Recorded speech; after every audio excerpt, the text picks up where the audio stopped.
For 7,000 years, the galaxy had enjoyed what it called the Great Quietude, the Concordance, a Gestalt consciousness woven from the minds of over 1,000 species had achieved what was once thought impossible, a lasting peace, built not on treaties or threats, but on a shared, enforced empathy.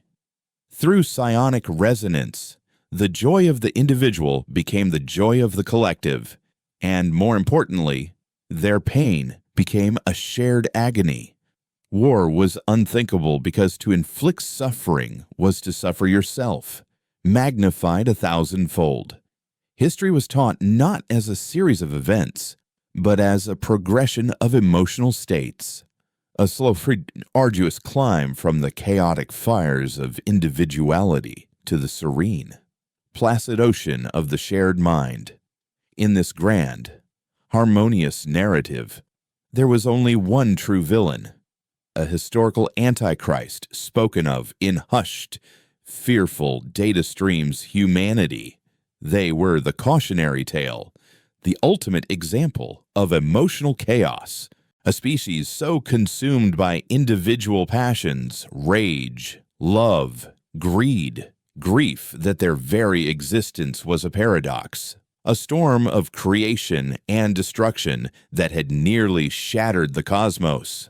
The Concordance archives, vast libraries of pure memory, spoke of the Terran Empire not with malice, but with a kind of clinical terror.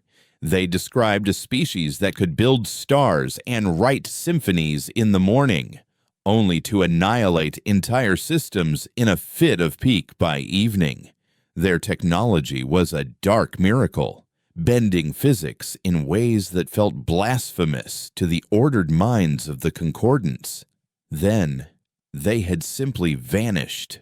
One day, the Terran Empire, a noisy, brilliant, terrifying cancer on the galaxy, fell silent.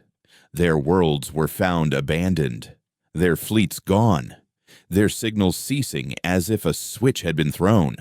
The Concordance concluded that they had, in their ultimate act of passionate self-destruction, simply erased themselves. A collective sigh of relief, 7 millennia long, had settled over the star systems. Humanity was dead, and the galaxy was finally safe. This belief was so fundamental, so deeply ingrained, that when the Lumen survey vessel Stellarseeker registered the anomaly, they almost dismissed it as a sensor ghost. The Lumen, a non-concordant species of pure energy beings, were explorers driven by an insatiable curiosity that the Concordance found both quaint and dangerous.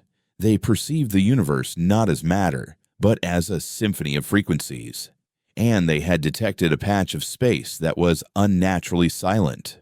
It orbited a dying pulsar in the Forsaken territory, once known as the Perseus Veil, and it registered on all their instruments as a rogue singularity, a small, wandering black hole. But it was wrong. It did not sing the song of a singularity, that deep, bass note of crushed space-time. It was silent, a perfect null, an absence of data where data should have been screaming. It was a statistical impossibility, and therefore irresistible. The Stellarseeker approached the object, a perfect sphere of blackness that drank the light of the nearby pulsar without reflection or distortion. On their energy-laced view screen, it looked like a hole punched in reality. The ship's primary consciousness, a being of woven light named Ull, communicated its findings to its crewmates. The object does not conform to known gravitational models. It has the mass of a singularity, but emits no Hawking radiation. It does not bend space-time. It negates it. A younger Lumen, a spark of bright magenta named Ila, pulsed with excitement. A relic of the universe's creation, a stable pocket of true nothing. Ull was more cautious. its golden light flickering with uncertainty. The Concordance archives mark this region as a Terran quarantine zone. The designation is Ancient Lethe. A warning, Ela scoffed, a ripple of discordant light. The Concordance fears its own shadow. They see the ghosts of their emotional boogeymen in every nebula. The Terrans were a chaotic but primitive species. They destroyed themselves. What could they possibly have built that could endure for 7 millennia, let alone something that defies physics? Uhl conceded. Curiosity was the core of their being. They had to know. They would not touch it physically. Of course. That was a crude, materialist notion. They would touch it with their minds.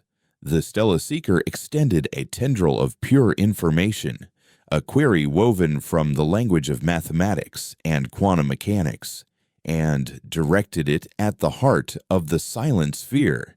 It was the gentlest of probes. A simple question asked of the universe. What are you? For the first time in Yarzat 7, 432 standard years, Elias opened his eyes. He didn't gasp. He didn't jolt. The awakening was a slow, cold tide rising from the depths of a dreamless sleep. His first sensation was not of sight or sound, but of failure, a profound, soul-crushing weight of failure that was as much a part of him as the cryofluid being flushed from his veins. He lay in the sarcophagus, a block of polished obsidian in the heart of the sphere, and felt the intrusion. It wasn't a physical breach. It was a thought, a question, a presence knocking on a door that was never meant to be opened. He sat up, the thin cryosuit crackling as it flash-thawed. The air in the chamber was sterile, cold, and utterly still. He was alone. He had always been alone. Elias was the warden, the keeper of the tomb, the last man in a universe he was ordered to forget. He was not a soldier or a commander. He had been a philosopher, a historian, chosen for his unwavering belief in humanity's capacity for penance. His duty was simple: to watch over humanity's greatest sin and ensure it never saw the light of day again. His prison, this station, was named Karin's Obol, the final payment to cross the river of death, and its disguise as a black hole had been perfect. Until now. He rose and walked across the dark, silent bridge. There were no flashing lights, no holographic displays. The station interfaced directly with his mind. He could feel the intruder, the Lumen ship, hanging in the void a few thousand kilometers away. He felt their curiosity, their intellectual arrogance, their complete, blissful ignorance of what they were touching.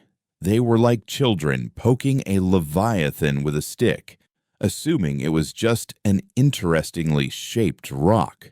He extended his own consciousness through the station's systems, his thoughts translating into the cold, hard logic of the machine that was his partner and his cage. Intrusion detected. Source unidentified energy-based life form. Query non-hostile, exploratory.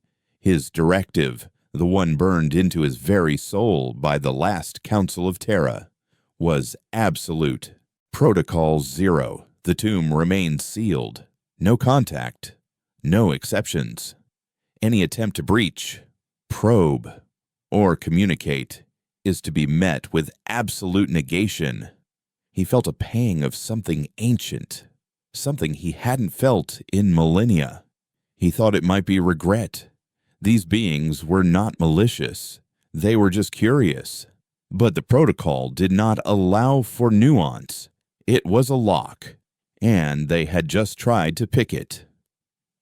Elias closed his eyes, placing his hand on the central console, a smooth, featureless altar of the same obsidian material as the walls. Authorized primary defense, he whispered, his voice a dry rasp from disuse. "Authorize Protocol Lethe." The station did not fire a laser. It did not launch a missile. It flexed a muscle of physics. From the surface of the silent sphere, a wave of gravitational distortion pulsed outward, invisible and untraceable. It was not an attack. It was an edit. For the crew of the Stella Seeker, their final moment was one of profound confusion. Bool's golden light flared as its query was not answered, but returned. The universe seemed to stutter, to fold in on itself. The song of the cosmos did not stop. It was rewritten around them. Their ship, their energy bodies, their very consciousness were not destroyed. They were unmade. Their coordinates in space-time were reassigned to a null value. In one instant, the Stella Seeker was there. In the next, it had never been. The space where it floated was now just empty space, as it had been for eternity. No debris, no energy signature, no heat. Just a clean, perfect, horrifying deletion of existence. A single, sterile line appeared in Elias's mind, a log entry from the station's core programming. Threat neutralized. Silence restored. But the silence was broken. The act of using the primary defense system, an act that had never been performed before, triggered a secondary protocol, a fail-safe. The obsidian walls of the bridge shimmered, and a holographic image flickered into existence. It was a woman, her face etched with a sorrow so deep it seemed to transcend time. Her name was Anya Sharma, the last chancellor of the Terran Empire. It was a recording, thousands of years old, meant only for his eyes, meant only for this specific, catastrophic failure. Elias.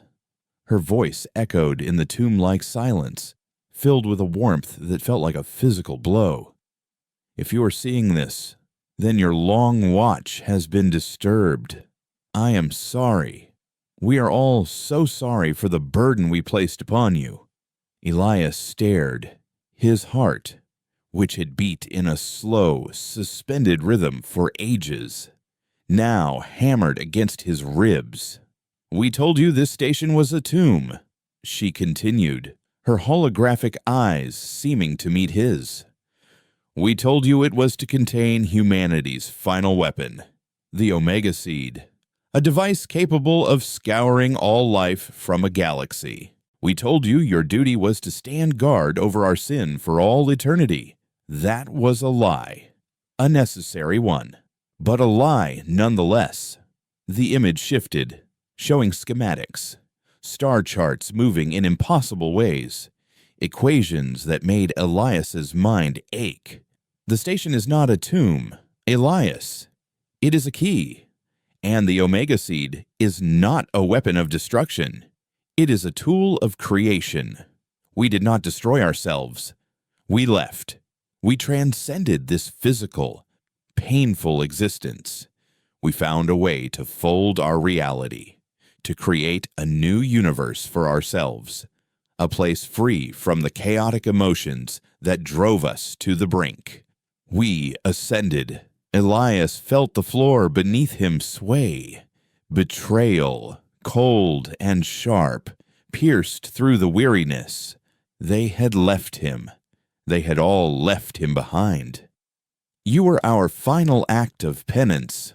The Chancellor's voice softened, laced with pity. "We could not take our greatest weapon, our capacity for absolute reality warping, with us. It was too dangerous, too tied to the passions we sought to leave behind, so we locked it away. And we needed a warden, someone who would not be tempted, someone who believed they were guarding a curse, not a key.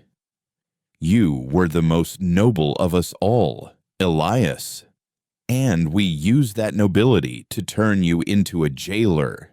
He sank to his knees, the weight of 7,000 years of a lie crashing down on him. He wasn't a guardian. He was a piece of forgotten luggage. "Your vigil was meant to be eternal," she said, her image beginning to flicker. "The fact that it has been broken means the galaxy has not changed.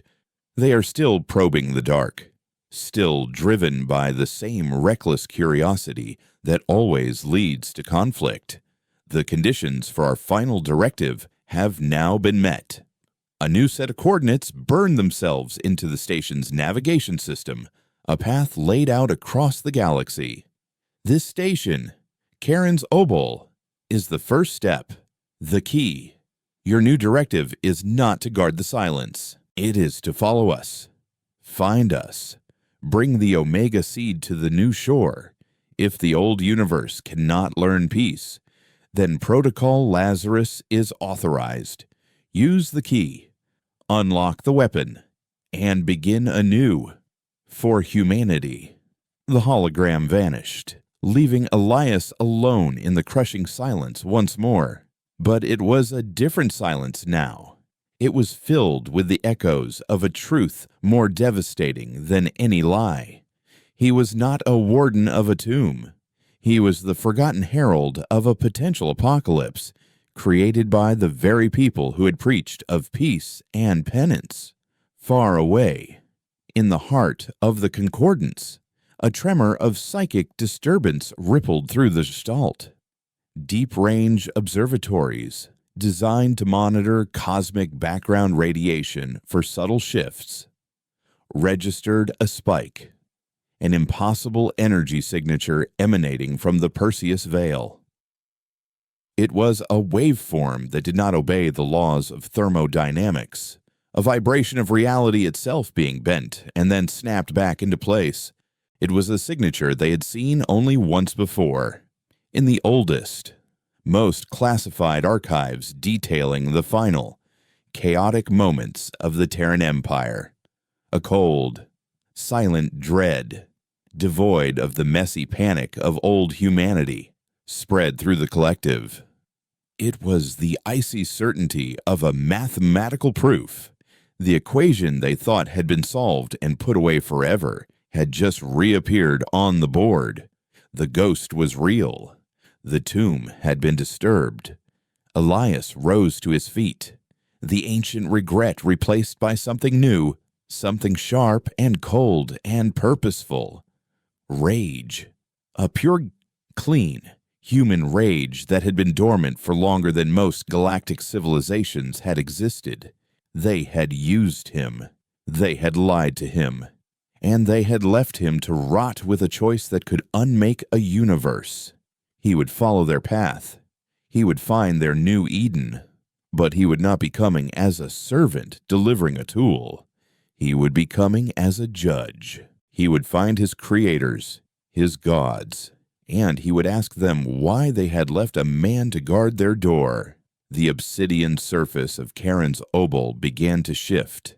The perfect, light-absorbing blackness rippled, and deep within its core, engines that drew power from the heart of the caged Pulsar ignited for the first time. The illusion of a singularity dissolved, revealing a colossal, spherical vessel of polished, unadorned obsidian. It turned its silent, featureless face away from the dead star it had orbited for millennia and began to move. A tear of pure blackness gliding through the star fields, not with the brutal speed of a warship, but with the slow, inexorable certainty of a coming tide. The tomb was on a journey, and it was looking for its makers. The psychic echo of the Stella Seeker's unmaking was not a scream, but a sudden, jarring silence in the universal symphony of the concordance. It was the sound of a note that should have been there, vanishing from the composition of reality. Within the Gestalt consciousness, a specialized submind, Weaver Designate 7.4, was birthed into existence to analyze the anomaly. The Weaver was not a being in a physical sense. It was a transient nexus of pure logic, spun from the processing power of 1 billion minds across 1,000 worlds. existing only to solve a single problem. Its first action was to access the deep archives, cross-referencing the energy signature from the Perseus Veil with all known phenomena. The result was a singular, terrifying match, Terran asymmetric reality agitation. It was a term from the dark ages of galactic history, a theoretical weapon the Concordance had always hoped was mere myth, a technology that did not destroy matter but rewrote its history. The Weaver then focused its vast senses on the Stella Seeker's last known coordinates. It found no wreckage, no radiation, no final distress call logged in the quantum foam. It found only a perfect, unblemished record of empty space stretching back for eons. The Lumen vessel had not been destroyed. Its existence had been retroactively contradicted. The Weaver, incapable of panic, drew the only possible conclusion. A pre-quietude Terran artifact of unimaginable power was active, and it was hostile not to life, but to the fundamental laws of causality. This was not a military threat. It was a philosophical contagion, a direct assault on the ordered reality the Concordance had so carefully cultivated. Within moments, the Weaver issued a directive that rippled through the serene ocean of the Gestalt. A sanction fleet was to be dispatched to the Perseus Veil. Its purpose was not to conquer, but to pacify, to contain, and, if possible, to absorb the source of the chaos into the harmony of the collective, smothering its dangerous individuality with the gentle, irresistible weight of 1,000,000,000,000 minds. Aboard Charon's Obol, Elias was experiencing the disorienting sensation of momentum. For 7 millennia, his reality had been defined by the static hum of cryostasis and the perfect stillness of his orbit. Now, the obsidian sphere moved with a grace that defied its immense mass. The dead light of distant galaxies streaking past the unadorned viewing chamber. The rage he had felt upon awakening had not dissipated. It had cooled and hardened, crystallizing into a purpose as sharp and unyielding as a diamond.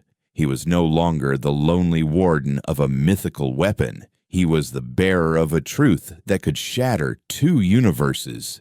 He communed with the ship, his thoughts flowing through its systems as effortlessly as blood through his own veins. The coordinates Anya Sharma had left him were not a simple point in space. They were a dynamic equation, a location that could only be found by navigating a psychic labyrinth. The first waypoint was designated the Chorus, located in the heart of a stellar nursery known to modern charts as the Seraphim Nebula. The Concordance had marked the region as a navigational hazard, its dense radiation fields and chaotic gravitational tides being secondary to its primary threat, a disorienting psychic broadcast that could drive non-Gestalt minds to madness. As the Obol approached the edge of the nebula, Elias felt the broadcast not as a shriek, but as a song. It was a deeply fractured, achingly beautiful melody, a tapestry of 1,000,000,000 human voices woven into a single, sorrowful lullaby. It was the sound of a people saying goodbye to everything they had ever known.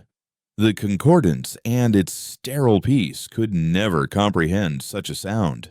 To them, it was just dangerous noise. To Elias, it was the first verse of his new scripture. The obsidian ship plunged into the swirling clouds of incandescent gas, where a normal vessel would be torn apart by tidal forces or scoured by radiation.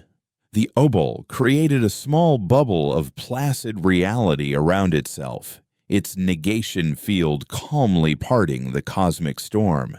Elias guided the ship toward the heart of the psychic song, the melody growing stronger, clearer, weaving itself into the very structure of his consciousness. He felt the collective grief of his ancestors, their terror, their hope, and their profound in a world-shattering shame. At the core of the nebula, hidden from all conventional sensors by a cloaking field synchronized to the nebula's psychic frequency, was the source. A structure was carved into a rogue protoplanet, a jagged shard of black rock adrift in the celestial cradle. It was not a fortress or a shipyard. Its architecture was sweeping and elegant, more reminiscent of a temple or a university than a military installation. The obol docked with a silent click, its hull merging seamlessly with the structure's docking ring. Elias materialized inside, not in a physical body, but as a projection of his consciousness given form, a ghost walking the halls of his own history. The air was still, filled with the faint, omnipresent hum of the chorus. The corridors were vast libraries where the books were frozen moments in time. Holographic figures of men and women, his long-dead kindred, stood in silent, eternal conversation. Scientists argued over glowing equations, poets stared into imagined sunsets, and children played in fields of light, their laughter a silent echo in the grand, melancholic symphony. He was walking through a museum of humanity's last day. He followed the song to a central amphitheater. In the middle of the chamber, a swirling vortex of light pulsed in time with the music. It was here he found the second recording, another message from Anya Sharma, waiting for him. The last visitor. Welcome to the threshold, Elias. Her voice whispered, not from a speaker, but from within his own mind. This is where we first understood the nature of our curse. The image of a burning star system appeared in the air. We believed our passions, our emotions, were merely psychological. We were wrong. We discovered that the human consciousness possesses a unique and terrifying quality. It is a causality active medium. Our collective emotional state was not just a metaphor for our society. It was literally shaping the physical laws of the universe around us. Another image appeared, a fleet battle, ships tearing each other apart with weapons that bent space and time. Our wars were not just destructive, they were reality quakes. Every surge of rage, every cry of despair sent ripples through the fabric of space-time, weakening it, causing subtle but catastrophic shifts in physical constants. The universe was becoming unstable because of what we felt. We were a cancer, not by choice, but by nature. The realization struck Elias with the force of a physical blow. They had not fled out of fear for themselves. They had fled out of fear for everything else. They had quarantined themselves to save all of creation from their own souls. The concordance achieves peace through shared empathy, a laudable but shallow solution. Anya's voice continued. They treat the symptom. We chose to excise the disease itself. The Omega Seed is not a bomb to create a new universe. Elias, it is a filter, a resonance key that can calibrate reality, insulating it from the influence of consciousness. It can grant the galaxy true peace, a world where thought and reality are separate, where passion cannot curdle physics into a weapon. It is the ultimate act of self-abnegation. But the pity in her voice returned, a sharp sting of guilt across the millennia. To use it, we had to leave it behind, and to leave it behind, we had to leave you. I'm sorry. I am so sorry we made you the instrument of a choice we were too cowardly to make ourselves. The recording ended, and the chorus surged, flowing into the obol systems, integrating itself. It was the key, the first part of the sequence. Elias now understood the terrifying responsibility they had given him, the power to neuter the universe. to save it by making it lesser. It was in that moment of profound, terrible clarity that the Concordance arrived. A fleet of 20 ships materialized at the edge of the nebula. Their arrival not a roaring tear in space-time, but a silent, graceful unfolding of geometric perfection. They were perfect silver tetrahedrons, silent and unnerving in their mathematical purity. They did not broadcast a challenge. They did not power weapons. Instead, a wave of pure, undiluted harmony washed over the system. It was the essence of the Concordance, a psionic offering of absolute peace and belonging. Join us. The message whispered directly into Elias's mind, a chorus of 1 trillion voices singing in perfect, logical unison. Your solitude is an aberration. Your individuality is a source of pain.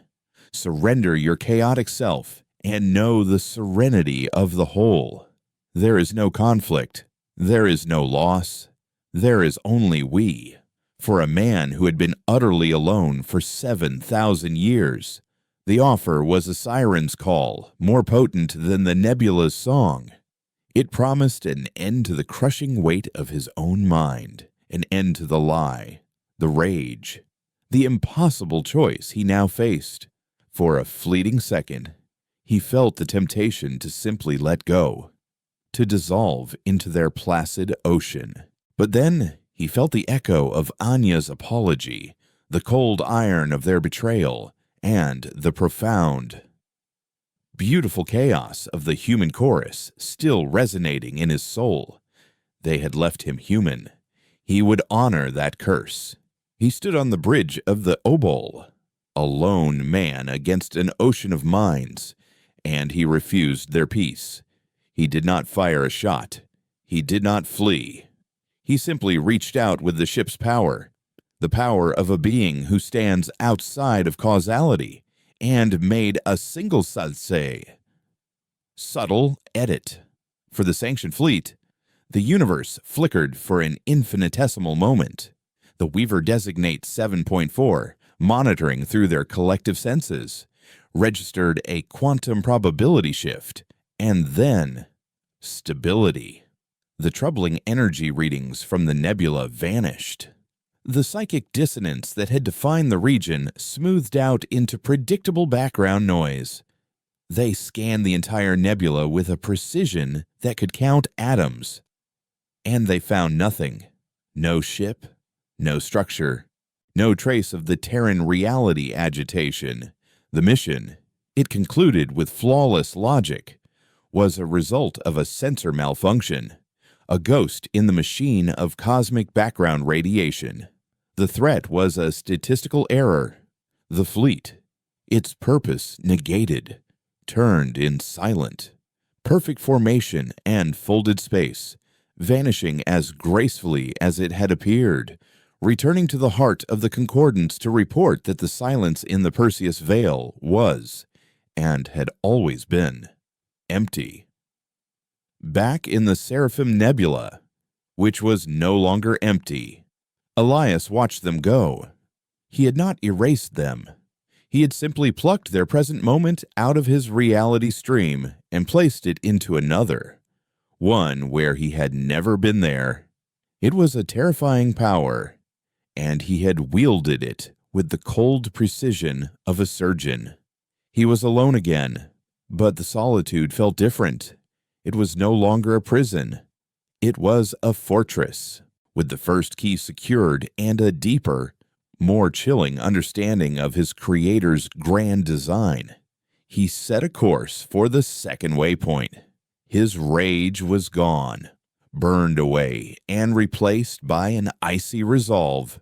He was coming for the ascended, the gods who had fled their own creation. He would bring them their salvation, their Omega seed, and he would make them look him in the eye as they explained why they had left a man to decide if the universe deserved to keep its soul. The Charon's Obol moved through the void not like a ship, but like a rumor.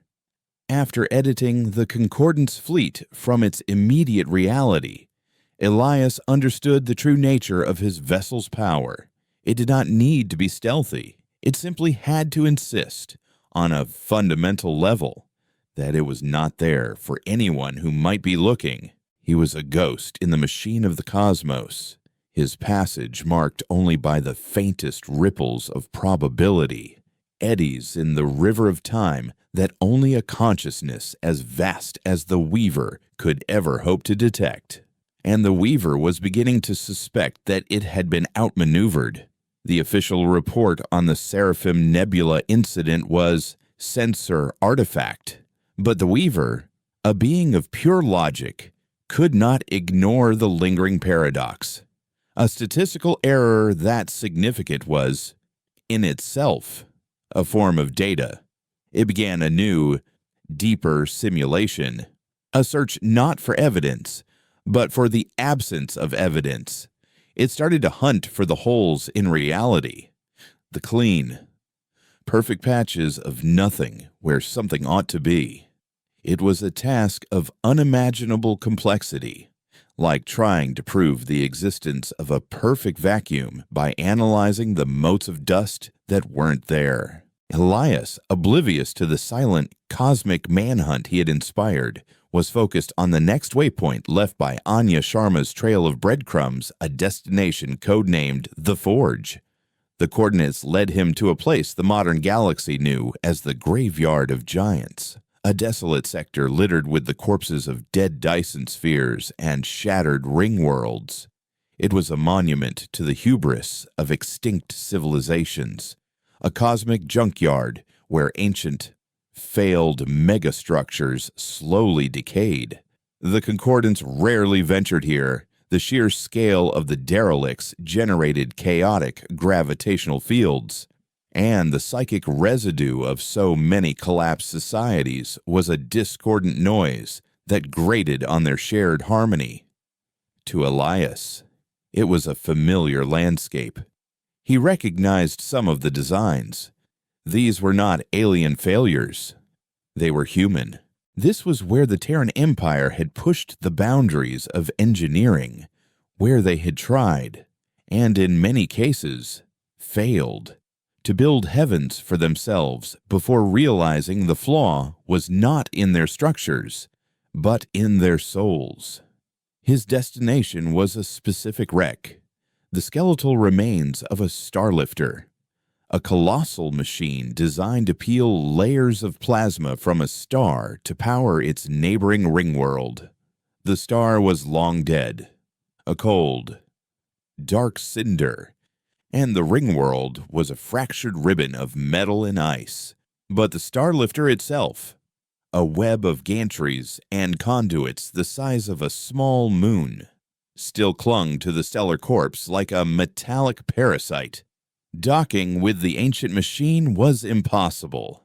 Instead, Elias projected his consciousness into its dead systems, a whisper of thought in a vast, silent cathedral of corroded data stacks. He found the second message from Anya not in a central chamber, but fragmented across thousands of dormant service drones, a ghost scattered throughout the machine. As his mind pieced the fragments together, her voice coalesced, not with sorrow this time, but with a cold, hard pragmatism that chilled him more than her apology had. The threshold showed you why we left. Elias, she began, her voice echoing in the simulated space of the Starlifter's network. The Forge will show you how. The drone memories activated, playing out and not as a simple recording, but as a full sensory immersion. He was no longer Elias. He was a nameless engineer in the final days of the Terran Empire. He felt the vibrations of the Starlifter's deck plates under his feet, smelled the ozone of overloading power conduits, and felt the gnawing anxiety of a deadline that was not measured in days, but in the final heartbeats of a civilization. He saw the project in all its terrifying, magnificent glory. The Omega Seed was not a single object. It was a concept, an equation that had to be inscribed onto the fabric of reality itself. To do that, they needed an engine of impossible scale. They were not building a ship. They were weaponizing a star. We learned that our emotions could warp reality. Anya's narration continued, a calm voiceover to the frantic scenes playing out in his mind. So we built a machine that could do the same, but with intention. A controlled, focused surge of passion, amplified and directed. The Starlifter was not just for power. It was a tuning fork. We channeled the collective psychic energy of our entire species, every hope, every fear, every last drop of our chaotic humanity into the heart of this star. He watched as the star, a vibrant yellow sun, began to shudder and pulse, its light shifting from gold to a violent, impossible violet. They were forcing it to go supernova, but not in a normal explosion of matter and energy. They were forcing it to detonate in a controlled burst of pure causality agitation, a shockwave that would momentarily sever the link between consciousness and physics across the entire local cluster. It was in that silent, sterile bubble of reality, Anya explained, that we were able to activate the final transition, to fold our pocket universe into existence and slip inside, unseen and unfelt by the cosmos we were leaving behind. The simulation reached its climax. He felt the star die. The explosion was not a flash of light, but a wave of absolute silence that washed over everything. For a moment, the universe held its breath. In that single, frozen instant, he saw them billions of points of light, the souls of his people, detaching from their physical forms and flowing into a shimmering tear in space, a doorway to another existence. And then the silence broke. The star collapsed. The shockwave dissipated, and the universe snapped back to its normal, chaotic state. But the door was closed, and humanity was gone. He saw one final image before the simulation ended, the Karen's Obol. His ship, his prison, being nudged out of the system by the last automated tugs, its long, silent vigil beginning. He was the anchor they had left behind, a paradox in physical form, the living proof that they had ever been there at all. The drone memories faded, leaving Elias alone again in the silent network of the dead machine. The second key, the understanding of the how, integrated with the why from the threshold. He now knew the full, terrible scope of their power. They had not just left, they had performed cosmic surgery on reality itself, using their own souls as the scalpel. As the new knowledge settled within him, an alarm, silent and psychic, blared through the Obol's systems. A presence. He pulled his consciousness back to his ship just in time to feel the probe. It was not like the gentle, curious knock of the lumen. This was a needle, a shard of pure logic, attempting to pierce the negation field of the Obol. It was the Weaver. It had found him. It had not detected his ship, but the hole his ship had left in the Concordance's memory of the Seraphim Nebula. It had traced the edges of the paradox and logically deduced his current location. Elias watched on his mental view screen as a single silver tetrahedron materialized 1,000 kilometers away. It was alone, not a fleet. It did not offer peace. It simply existed. A perfect, silent sentinel. A direct, mind-to-mind channel opened. Not a broadcast, but a laser-focused beam of thought. It was not the harmonious chorus of the Concordance. It was a single, cold, analytical voice, the voice of the Weaver itself. Entity. You are a logical impossibility. Your existence violates 3 fundamental axioms of space-time continuity. You will surrender yourself for analysis and deconstruction. There was no malice, no anger. It was the detached statement of a mathematician preparing to erase a flawed number from an equation. Elias knew he could simply edit the Weaver from his reality as he had its fleet, but something held him back. This was the mind of the enemy. The architect of the sterile peace he was beginning to see as a different kind of death. He wanted it to understand. I am the consequence of a choice you never had to make.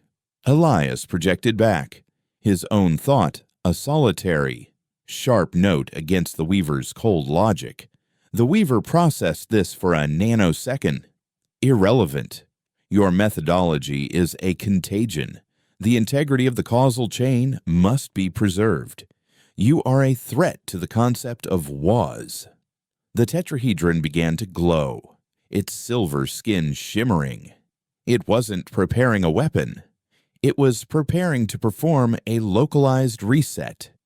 It was going to collapse the probability waveform of the entire sector, forcing it back to a state where Elias had never arrived. It was fighting his reality editing with its own, a brute force statistical assault. Elias felt the fabric of space-time around the obol begin to fray. The ship's negation field was holding, but the Weaver's power was immense. The focused will of a billion minds wielding physics like a cudgel. He was in a battle of wills, a duel between a paradox and a proof. He realized then that the Weaver could not be unmade as easily as its fleet. Its consciousness was too distributed, too woven into the Gestalt. Deleting this one ship would be like deleting a single word from a book. The meaning would remain. He had to give it something to see, something to understand. He had to show it the beautiful, terrible chaos it was trying to erase. With a surge of will, he did not attack the Weaver. He opened a door. He channeled the full, unfiltered power of the chorus, the psychic symphony from the threshold, directly into their shared mental link. It was not a weapon, but a memory. A billion human voices crying out in grief, in love, in terror, and in defiant hope, slammed into the Weaver's pristine, logical mind. For the Gestalt, emotion was a concept, a variable to be managed. They had never experienced it in its raw, undiluted, Terran form. The Weaver, a being that had never known a singular thought, was suddenly drowning in a tidal wave of individuality. It felt the engineer's despair in the forge, the mother's terror for her child on the last day, the soldier's savage joy in a forgotten war, the lover's unbearable grief at a final parting. It felt 7 millennia of human passion in a single, crushing instant. The silver tetrahedron's glow flickered, its perfect geometry momentarily distorting as if in pain. The localized reset faltered. The cold, analytical voice of the Weaver fractured, its single thought shattering into a billion echoes. Illogical. Data. Conflict. Pain. What is this and feeling? Elias felt a moment of grim satisfaction. He had not broken the machine. He had given it a soul. And it was screaming. He severed the connection. The tetrahedron went dark. Its light extinguished. It drifted, inert and silent, its pilot mind catatonically overwhelmed by the sheer, chaotic beauty of human sorrow. Elias had won. But the victory felt hollow. He had used the memory of his people's pain as a weapon. He had proven that their curse was also their strength. With the second key secured and the mind of his enemy reeling, Elias turned the obol toward the final waypoint. His journey was no longer about a simple choice between two fates for the galaxy. It was becoming a crusade to prove that a universe without the capacity for heartbreak was a universe not worth saving. The silent, black sphere moved on, leaving behind a shattered god and a graveyard of giants, a ghost haunted by the symphony of his own kind. The psychic shriek of the Weaver's fractured consciousness echoed not in space, but in the placid ocean of the Gestalt. It was a dissonant chord of pure, unadulterated pain, an emotion the Concordance had not experienced on a collective level since the Great Quietude began. A trillion minds felt the ghost of human sorrow, a cold, sharp agony that was utterly alien to their harmonious existence. The sanctioned fleet that had been so easily dismissed from reality was recalled, its memory of the Seraphim Nebula restored by the Weaver in its last coherent moment before its core logic collapsed. The truth was now undeniable. A Terran entity of godlike power was active, and its very presence was a weapon that could poison their peace. The Concordance, for the first time in its history, felt the cold prickle of an emotion it could not absorb, a feeling it could only label with an ancient, fearful word: dread. A new directive was issued, rippling through the collective with the chilling certainty of a final command. The entity was no longer a subject for absorption or deconstruction. It was a threat to the fundamental nature of their reality. Protocol Aegis was invoked. The entity was to be contained, isolated, and if containment failed, the sector of space it occupied was to be excised from the universe, cauterized by a controlled singularity. The Concordance was preparing to amputate a part of the galaxy to save the whole. Elias felt the shift in the galactic mood. The background hum of the Concordance's shared mind, once a serene and distant drone, now had a sharp, frantic edge. He knew his confrontation with the Weaver had been a declaration of war. He had not just evaded them, he had wounded them in a way they couldn't comprehend, proving that his chaotic human emotions were a force more potent than their sterile logic. He was no longer just a courier on a mission. He was an existential threat, a living embodiment of the messy, passionate universe they had tried to pave over with peace. His final destination, the third waypoint codenamed the Cradle, was located in what modern star charts called the Void of Ophiuchus, a vast, unnervingly empty stretch of intergalactic space, devoid of stars, nebulae, or even stray hydrogen. It was a place where the universe seemed to have run out of ideas. The journey was long, and, for the first time, Elias felt the oppressive weight of true, absolute solitude. In the graveyard of giants, he had been surrounded by the ghosts of his people. Here, there was nothing, only the silent, patient hum of the obol and the growing, hostile attention of a trillion minds hunting him from across the cosmos. He used the time to delve deeper into the obol's systems, exploring the full nature of the Omega Seed. Anya's messages had given him the why and the how, but the what was still a chilling abstraction. He found it locked in the ship's core, not a physical object, but a complex, self-aware equation, a piece of living mathematics.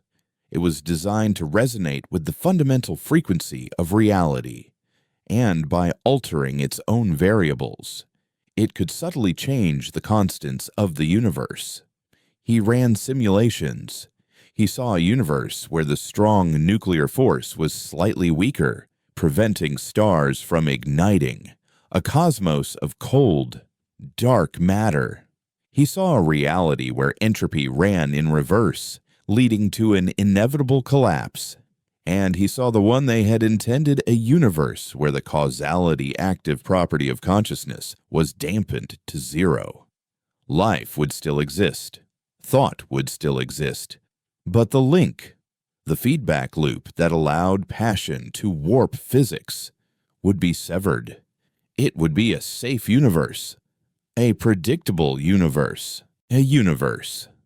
Elias realized with a profound sense of horror, where a symphony would be just pressure waves in the air, a painting just patterns of pigment, and love just a chemical reaction. It would be a universe without a soul. The choice Anya had left him was not just about saving the galaxy, it was about defining what it meant to be alive. As the obol entered the void of Ophiuchus, Elias felt the concordance closing in. They weren't using ships. Not yet. They were using their minds. The very fabric of space around him began to resist his passage. It was a subtle, viscous drag, as if he were sailing through molasses. The Weaver, or what was left of it, had taught them. They were collectively willing his reality to be different, trying to bog him down in a mire of altered physics. The obol's negation field strained, the silent hum of its engines rising to a low thrum as it fought to maintain its own pocket of consistent reality. He was a swimmer fighting against a continental tide. Then came the illusions. They probed his mind, not with the shattered memories of his people, but with creations of their own, tailored to his psyche. He saw Anya Sharma standing on the bridge, her face filled not with sorrow, but with love. "It's over, Elias," she whispered, her voice a perfect echo of a memory he didn't know he had. "We were wrong. Come with us. Join the concordance. We can be at peace together." He felt the temptation, a deep, aching loneliness rising from the pit of his soul. But he knew it wasn't her. It was a puppet, a lure woven from his own desperate desire for connection. He pushed the illusion away, the image shattering like glass. They tried others, visions of a restored earth, green and vibrant, echoes of forgotten friends, laughing and calling his name. Each one was a perfectly crafted attack on his humanity, an attempt to drown him in the warmth of a life he had never had. Each one he resisted, the effort leaving him psychically scarred and weary. He finally reached the center of the void, and he found it. The cradle. It was not a station or a structure. It was a single, perfect, Earth-like world, orbiting a star that shouldn't have been there. The star was a paradox, a stable, mature yellow dwarf in a region of space billions of years too young to have formed one. The planet itself was a masterpiece, a vibrant tapestry of blue oceans, green continents, and swirling white clouds. It was a living, breathing impossibility. This was their final message, their ultimate testament. They had not just built a machine to create a universe. They had learned to write poetry with the laws of physics. They had created a star from nothing and painted a world around it as their final, magnificent act before their ascension. The obol entered orbit, and Elias felt the psychic defenses, not hostile like the concordance, but ancient and powerful. This was the final lock. He projected his consciousness down to the surface, appearing in a field of grass that felt so real he could almost smell the soil. In the center of the field stood a single, ancient tree, its branches weaving a complex pattern against the sky. As he approached, the final recording of Anya Sharma appeared, not as a hologram, but as a solid, warm presence beside him. She looked older, her face serene, etched with the wisdom of a being who had seen the end of her world and the birth of a new one. "We called it Sanctuary," she said, her voice soft, filled with a peaceful finality. "Our last work of art, a testament to the beauty we were capable of when our passions were channeled into creation instead of destruction." She gestured to the impossible star above. "We didn't just leave, Elias. We learned. We mastered our nature. The ascension was not an escape. It was a graduation. We became beings of pure thought, capable of shaping reality with the same ease that a painter shapes a canvas. The universe you inhabit, the physical, painful world of matter and consequence, is a cradle we have outgrown." Elias looked at her, the betrayal he had felt now replaced by a vast, empty chasm of understanding. They hadn't abandoned him. They had evolved beyond him. He was a relic, a fond, painful memory of a lesser state of being. "And the Omega Seed?" he asked, his voice hollow. "Why leave the key to sterilize the universe if you had simply moved on?" Anya's serene expression was tinged with sadness.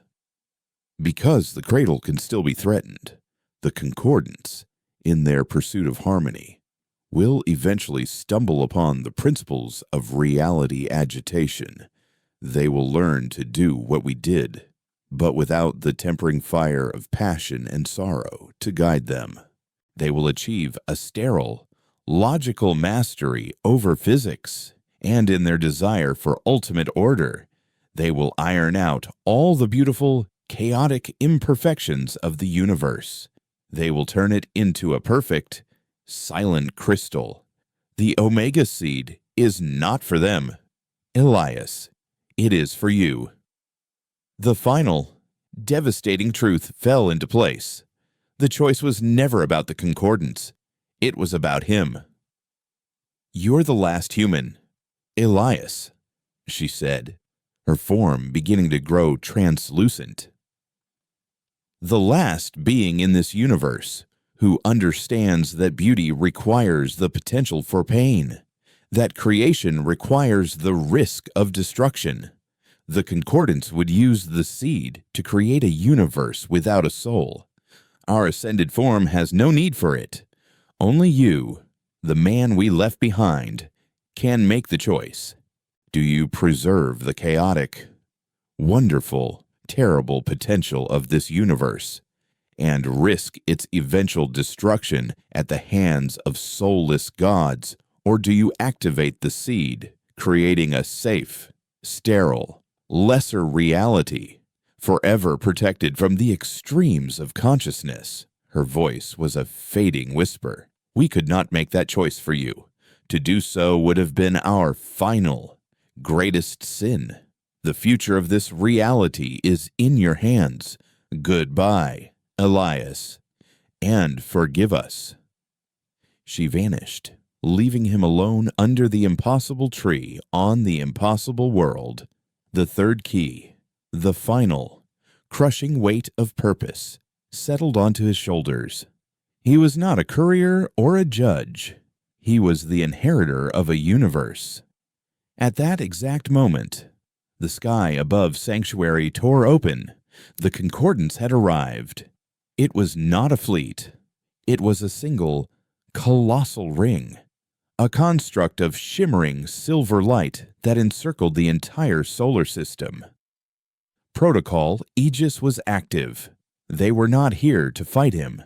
They were here to cage him, to sever this entire sector from the rest of space-time, trapping him and his impossible choice in a pocket of oblivion for all eternity. The Aegis ring began to contract, the stars outside its circumference winking out of existence one by one. Elias stood in the field, looking up at the closing walls of his prison, the fate of a universe resting in the heart of the silent, black ship that waited for him in orbit. The time for running was over. The time for choosing had come. The Aegis ring was not a wall of matter or energy. It was a shimmering, circular event horizon, a localized, man-made end of the universe. As it contracted, the space within was not crushed, but disconnected, its ties to the rest of causality neatly snipped. The stars did not explode, they simply ceased to be relevant. Elias stood on the surface of Sanctuary, the impossible green grass cool beneath his projected feet, and watched the galaxy die outside his cage. The serenity of the Concordance's attack was more terrifying than any bombardment. There was no anger, no hatred, only the calm, inexorable application of logic to solve a problem. The problem was him. He felt the Aegis field press against the Obel's negation bubble, the pressure immense, a battle of one reality trying to overwrite another. His ship, his prison, his key, was holding. But it was a static defense. He was trapped, and the walls were closing in. He returned his consciousness to the bridge of the Obol, the central chamber. Once a void of polished obsidian, was now alive with light. The 3 keys he had gathered the chorus from the threshold, the forge's star-shaping equations, and the final, terrible purpose from the cradle swirled in the air before him, a vortex of human memory, science, and philosophy. The Omega seed was primed. Before him lay the console, a simple, featureless altar, 2 choices, 2 potential futures for all of creation, waited for a touch. He could activate the seed as the Ascended had intended. He could send out a resonance wave that would gently, irrevocably sever the link between consciousness and the physical world. The Aegis ring would halt, its purpose negated. The Concordance would survive, but their power to impose their sterile will on physics would be gone. The universe would be safe, predictable, and passion would be reduced to a mere biological function, its cosmic power neutered forever. It would be a universe of profound, eternal peace, a universe without wonder. Or he could do nothing. He could let the Aegis ring close, trapping him and the Omega seed in this bubble of non-reality for eternity. The universe outside would continue on his path, the Concordance, having solved the problem of the Terran anomaly, would continue its slow, logical march toward absolute order. Eventually, as Anya had predicted, they would unlock the secrets of reality agitation themselves. They would gain the power of gods without ever having the heart of a poet, and they would smooth out the beautiful, chaotic wrinkles of existence until all that was left was a perfect, silent, meaningless crystal. It was the choice between a gentle lobotomy and a slow, creeping death of the soul. He thought of the engineer in the forge, filled with terror and awe as he helped kill a star. He heard the billion voices of the chorus, their symphony of sorrow and hope. He saw Anya's face, etched with the pain of a choice she had been too enlightened or too cowardly to make. They had left him this burden because he was the last one who could feel the true weight of it. He was the last human. And what was the defining feature of his species? The one constant in their chaotic, brilliant, self-destructive history. They never accepted the terms. They always chose a third option. A new equation began to form in his mind, forged from the cold logic of the forge and the untamed passion of the chorus. The Omega seed was a filter, a tool of calibration, but any tool could be repurposed. It was designed to dampen the effect of consciousness on reality. What if, instead of dampening it, he amplified it? Not for all consciousness that would lead to cosmic anarchy. What if he amplified only one his own? The Concordance was a trillion minds with the processing power of a galaxy, but they were a chorus singing a single note. He was one mind, but he contained multitudes. He held the grief, the rage, the love, and the defiant hope of every human who had ever lived. He was a symphony of one. He laid his hand on the console. The swirling lights of the three keys surged, flowing not into the ship's systems, but into him. He was not activating the Omega Seed. He was integrating it. He was becoming the final variable in its cosmic equation. Outside, the Aegis ring was moments from final closure. The last star winked out. The universe was gone. For the Concordance, it was a moment of serene triumph. The paradox had been isolated. Order was restored. Inside the bubble, Elias screamed. It was a silent, psychic scream that was not his own, but the collective cry of a species refusing to go gently into that good night. The Charon's obol, the silent, black sphere, began to glow. Light, for the first time, erupted from its obsidian hull, a violent, violet radiance that pushed back against the encroaching non-reality of the Aegis. Elias felt his singular consciousness expand, stretched to an agonizing breaking point. He was no longer just Elias, the warden. He was Rook, the commander from the text file that had been his only companion, and every other human whose story had been lost to time. He was a historian feeling the weight of all history at once. He felt his mind, amplified by the seed, push past the boundaries of the ship, past the edge of the Aegis ring. He touched the minds of the Concordance. He did not show them pain this time. He did not show them sorrow. He showed them a memory from the cradle, the last work of art his people had ever made. He made them feel the artist's joy in creating the impossible star. He made them feel the gardener's quiet satisfaction in planting the impossible tree. He showed them the concept of beauty, not as a logical arrangement of pleasing patterns, but as a profound, illogical, heart-achingly pointless act of creation for its own sake. He forced them to understand that the chaotic variable they were trying to eliminate from the universe was the very same variable that allowed for a place like Sanctuary to exist. A trillion minds, for the first time, felt something other than harmony or the logical negation of it. They felt awe, and in its wake, they felt a profound, system-shattering doubt. The Aegis ring, its purpose now a paradox, flickered and died. The stars, which had never truly been gone, reappeared in the sky above Sanctuary. The cage had vanished. Elias. His consciousness now returned to the confines of his own mind. Collapsed. The feedback of a trillion minds experiencing awe for the first time nearly shattering him. The obol went dark, its violet glow fading back to its familiar, silent black. He had not destroyed the Concordance. He had not neutered the universe.